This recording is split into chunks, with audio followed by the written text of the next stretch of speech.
Miller Eco Pro dari Pertamina Cepu yang akan diperbaiki. Nah, ini Eco Pro Miller ya, mau diganti kontrol model seumur hidup.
Assalamualaikum warahmatullahi wabarakatuh.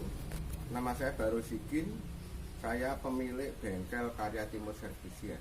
Latar pendidikan saya alumni Fisika FMIPA Institut Teknologi 10 Level Surabaya. Pada video kali ini saya akan mereview menjelaskan modif dan perawatan dari mesin Miller Eco Pro seperti ini. Ini proyeknya kontraktor di Pertamina Cepu ya. Ada 5 unit yang rewel model ini. Sama yang itu, coba lihat ini. Itu proyek di TPPI Tuban ya. Perlu kita ketahui bahwa Miller ini adalah Miller generasi terbaru. Jadi keluaran di atas tahun 2015. Selama ini rata-rata yang rewel itu ininya. Ini adalah modul kontrol ampere, hampir sama seperti EJ. Dia prinsipnya pakai thermistor. Saya akan membedah ini, jadi mesin ini tak modif, tidak pakai model ini, tapi saya model buat kontrol ampere model seumur hidup. Itu skemanya.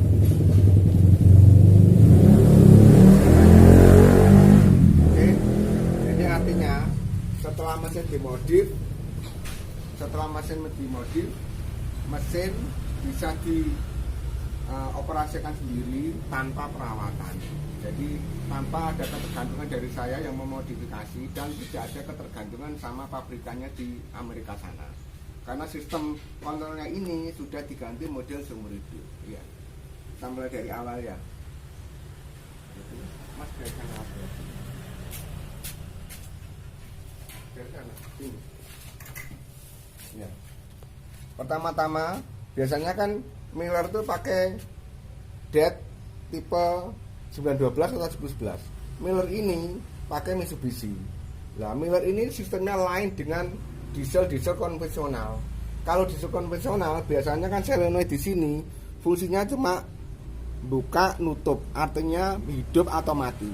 Pada Miller kali ini sistem solenoidnya itu dia sistemnya bisa mengatur RPM. Jadi solenoidnya itu di adjust. Jadi kalau pakai 12 volt konstan, gasnya diginikan, RPM-nya 3000. Tapi pada saat voltasenya yang masuk ke solenoidnya ini diperkecil, maka RPM-nya turun secara otomatis. Lah, ngontrolnya pakai itu tadi itu. Iya. Nah, sekarang saya modif ini, saya setting RPM 1500, frekuensinya 50 Hz. Ya, ini di sini. Jadi main variabel nanti. Pertama-tama itu ya. Terus pompa aslinya, ini pompa aslinya dua ini. Pompa fuel pumpnya itu rusak. Terus dia rata-rata rewelan kalau yang model-model kayak gini tuh. Nggak ada. Akhirnya saya konversi pakai ini, punya Zebra. Jadi pompanya ini saya buat nyala terus. Kalau yang aslinya dia kan temporer. Jadi setelah 5 detik dia off. Tapi di mesin ini tidak ada model pompa mekanis kayak seperti Perkin atau Diode. Jadi kalau Perkin sama Edut kan pada saat engine hidup dia ada pompa yang digerakkan sama noken as mesin ini, makanya saya buat pompa ini. Itu yang pertama. Terus yang kedua, nah ini filter aslinya, ini kan filter aslinya itu tidak ada apa, jadi misalnya kalau kita pakai daerah itu saya nyarinya, nah itu saya ganti punyanya Panther 23. Nah ini holdernya sama ini, jadi kalau kotor tinggal buang ganti baru, karena ini dimanapun ada, jadi misalkan di Cepu, di Pekanbaru, di Jakarta ada semuanya. Kalau ini hanya tertentu kota besar, padahal seperti ini kemarin kan puluniernya sama delivery valve-nya itu rusak, mesinnya bandang, RPM 3000 nggak bisa dikontrol. Setelah kita bongkar pulunier sama delivery valve-nya kita ganti baru, alhamdulillah selesai. Itu yang pertama, yang ini. Terus yang kedua, kotoran itu bisa disaring sama filter ini, tetapi airnya kan nggak bisa. Lah ini ada pompa tambahan lagi, ini pompa fuel pump punyanya Panther 23 ini, di pompa ini. Lah kalau misalkan ada airnya, ini tetap dari bawah. Nah ini di bawah. Nah ini ada tatapan di bawahnya situ ya. Oke, jadi dibuka, ditekan gini, airnya udah keluar. Jadi insya Allah mesinnya tuh awet ya. Lah kalau buntu gampang, jadi misalnya ini dipompa ya gini set. Kalau dia nggak balik, jadi nggak bisa balik, berarti ini pasti buntu, harus diganti. Nah, itu cirinya saya buat model kayak gini. Mesin saya semuanya sama saya buat seperti ini. Jadi sepertinya mudah. Lah kalau rusak headnya ini, kepalanya pemain rusak, tinggal dibelikan. Beli ada, kepalanya itu ada. Kurang lebih 250.000 sampai 200.000. Ya. Terus sistem kontrolnya aslinya kan main relay.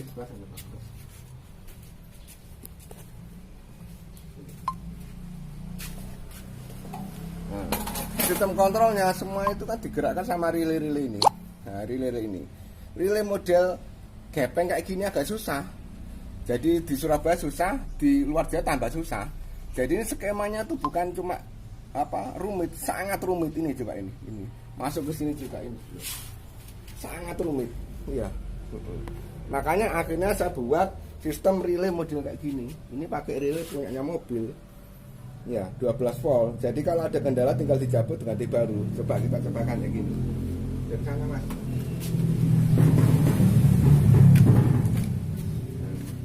Jadi pertama kita nyalakan cetek gitu lah, ini nyala. Ini mengatur ke pompa ini. Jadi kalau ada masalah tinggal dicabut ganti baru. Harganya kalau di Surabaya 25.000 sampai 30.000, paling di luar Jawa maksimal 50.000 ya. Ini yang masuk ke sini. Nah, ya, saya buat continue, tidak temporer. Lah ini yang relay bawah ini, ini ngatur solenoid ini. Ya. Nah, ngatur solenoid ini, ya. Jadi model kayak gini saya buat agar perawatannya bisa ngeramu sendiri. Oke, terima kasih. Sekarang kita bahas masalah cara menghidupkan mesin. Jadi mesin itu ada sistem exciter. Kalau di mesin ini tidak ada gulungan exciter, jadi dia ambil gulungan 3 pas dari sini, 3 pas 50 volt, kemudian dimasukkan trafo eksternal, trafonya ini, ya, nah ini, terus keluar tegangan 220 sama exciter 55 volt. Oke, lah saya tunjukin. Jadi saya modulnya kan gini. Dioda aslinya kan model kotak ini, Lah model dioda yang model 30 ampere ini kelebihannya ya harganya murah. Tapi kekurangannya kalau setelah dipakai dia itu rawan ini, jadi induksinya itu nggak mau keluar. Rata-rata itu rewelan. Akhirnya saya model kayak gini ini. Saya ambilkan dioda brid 3 pas, tapi saya ambil 2 kutub. Ini speknya 1600 volt, 75 sampai 100 ampere ya. Ini kutub positif sama negatifnya. Lah exciternya ini masuknya ke sini, sudah saya tandai ini. Jalur pojok 2 ini saya kasih keterangan 55 volt exciter ini 2 ini. Jadi kabel 2 itu larinya ke sini. Jadi nggak ngelewati kontrol-kontrol kayak gini, terlalu rumit ya. Terus ini masuk ke 220 volt yang untuk gerinda itu ya. Oke, nah sekarang saya tunjukin. Oke, gimana cara istilahnya mengetahui dioda bagus apa enggak? Ya mudah. Jadi misalnya ini diodanya ya. Ya. Jadi ini kabelnya dimasukkan ke aki. Karena aki ini kutub positif negatifnya. Jadi gini, Kalau dia ini nyala ya, lampunya nyala.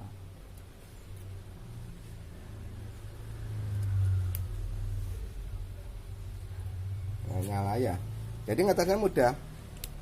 Jadi misalnya ini ya, kalau ini AC-nya, ini plus min ya gini.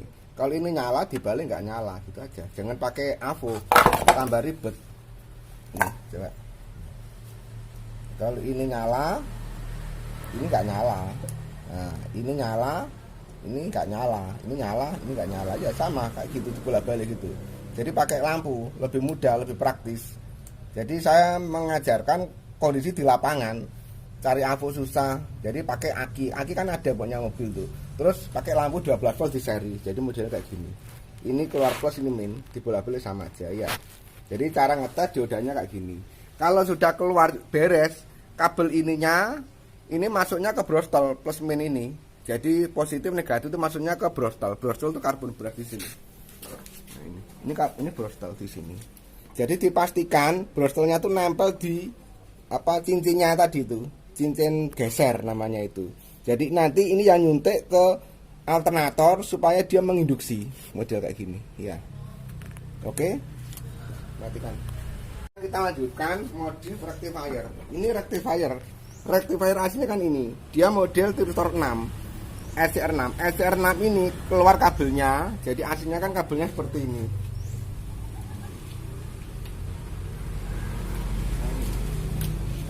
SCR6 ini ngontrol kutub positif dan negatifnya lah. Jadi kutub positif sama kutub negatifnya dikontrol. Sama ini ya rewelan. Karena kan untuk membalansing 6 kutub itu agak susah. Akhirnya saya desain pada desain kontrol seumur hidup model kayak gini. Nah ini. Jadi saya rubah, saya buat double kontrol. Jadi ini modelnya ya. Jadi yang positif itu ada, saya pakai SCR3 1, 2, 3. Tapi SCR-nya itu diparalel dengan dioda positif. Ini ada diodanya. Sedangkan negatifnya itu pakai dioda murni. Jadi ini double kontrol. Ya, jadi setelah kutub positifnya SCR ini keluar, yang positifnya nanti ini diseri sama nikel kecil-kecil lewat saklar ini. Nah ini 1, 2, 3, 4. Jadi kalau dia off, jadi misalkan off, ini fungsi diputar bisa, ya. Tetapi, nah kita kan nggak tahu di lapangan tuh sering kendala yang model terusan kan rewel. Kalau ini rewel, maka ini yang dimainkan. Jadi ini, jadi misalkan ini skala ceklek 1 ini setara dengan skala 25% ini. 2 ini setara dengan 50%. 3 itu skala setara dengan 75%. 4 ya, ini skala dengan putaran ini.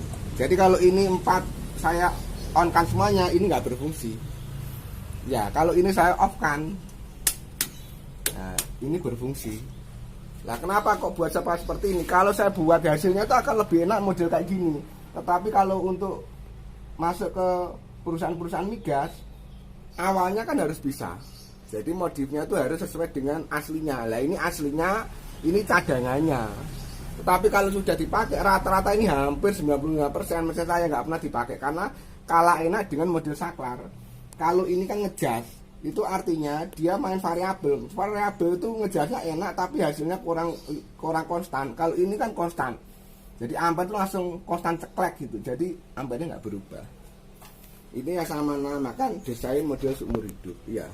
Saklarnya, ini saklarnya. Saklarnya saya pakai model ini, saklar DC 125 ampere. Lihat. Kalau nanti suatu saat rewel atau rusak, lecek ya bisa dibelikan. Ini ya, model kayak gini. Ya, nah coba ini. Sekarang pengaturan ini. Jadi skalanya kan kita pecah. Kalau mesin ini kan RPM 1500 350 ampere. Jadi pada saat ceklek pertama ini, nah ini kan paralel. Ceklek pertama ini masuk 150 ampere. Jadi kalau ini diputar, ini berarti mulainya 0 sampai 150. Ya, kalau bagaimana kalau kita kurang dari 150? Ya mudah. kalau misalnya nggak mau pakai ini ya mudah. Jadi ini 150 ya tinggal ini dimainkan. Ya. Kalau kurang besar tambah lagi. Nah, ini maksimalnya segitu ya. Jadi ini pertama kalau misalkan uang tuh ini ratusan, ini puluhan, ini satuan. Jadi pertama itu ininya dinaikkan, ini untuk ngepaskan, kurang kecil lagi ini.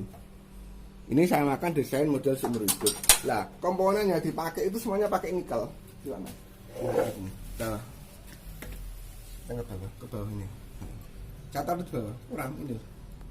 Nah, semuanya pakai nikel. Nah, ini nikelnya yang saya pasang. Iya. Nah, ini semuanya baut-bautnya saya buat pakai model stainless. Nah, nanti perawatannya tinggal nambah tekanan. Jadi istilahnya kalau orang Jawa diserti gitu aja. Ini nggak nyetrum, misalnya ini pakai ground. Jadi negatifnya mesin itu diseri dengan nikel. Ini yang saya makan konsep seumur hidup pakai nikel. Dan hasilnya kalau pakai nikel hasilnya lebih semut karena sistem DC yang masuk ke XCR atau dioda. Hasilnya kan ada noise-nya. Setelah melewati nikel, noise-nya itu dihilangkan lewat nikel ini tadi. Ya. Sekian dari saya. Jadi mungkin suatu saat ada kebutuhan. Dan tambah satu lagi, mesin ini kan engine-nya kan pakai sensor ini. Pada saat dia ngelas RPM 500 kan ngedrop. Lah nanti relay ini fungsinya nyala, dia menambah solenoid voltase supaya ngegas sendiri. Jadi pada saat ngelas ini fungsinya nambah. Jadi baru nyala. Begitu nggak ngelas dia off fungsinya kan. Berbeda dengan tadi itu. Ini fungsinya sebagai sensor RPM. Nah, setelahnya di sini. Ya, nanti kita cobakan. Jadi spare part-nya pakai relay 12 volt, saklar DC sama nikel. Udah nggak ada yang lagi. Nggak ada ketergantungan sama saya, tidak ada ketergantungan sama pabrikan dari Amerika sana. Oke, terima kasih. Diuji coba untuk pengelasan 4 mili.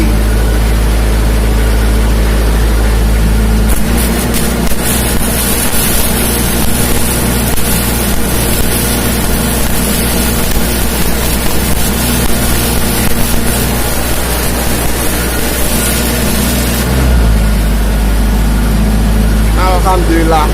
Coba caranya menyalakan ya. Jadi nanti begitu disetat, sekalian gasnya itu dibuat, ya, jadi ini dibuat besar supaya mudah untuk nyala. Nah ini ya, begitu nyala langsung di off kan ya. Ayo masih coba mas. Coba ini mas Wardi nyalakan. Langsung mas.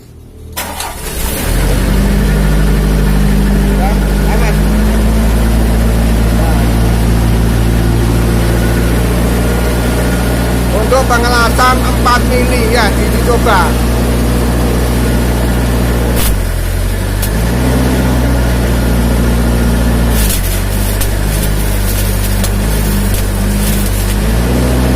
Pelan mas, pelan. Udah mas, siap. Berikut ini kita ikuti cara pengoperasian mesin setelah diadakan pemasangan kontrol. Langkah pertama adalah kita putar 1 putaran, 2, kemudian bentar mas. Jadi gas ini adalah dibuat besar sebagai fungsi menaikkan buka valve. Pembukaan dari valve. Iya, valve. Oke. Sampai ditahan, dinyalakan ya.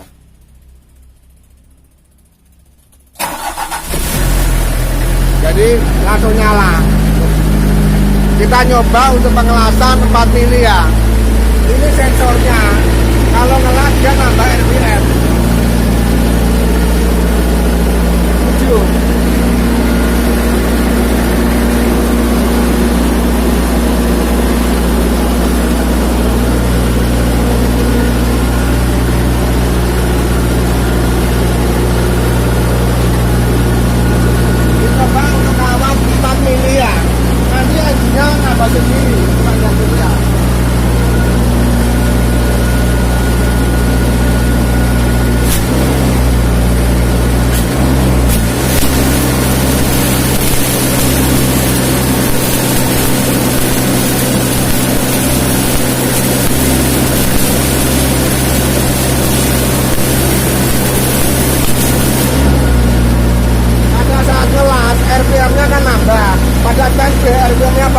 Jadi ada sensor di sini. Ya, ini sensornya, ini ya. Kita coba lagi ya.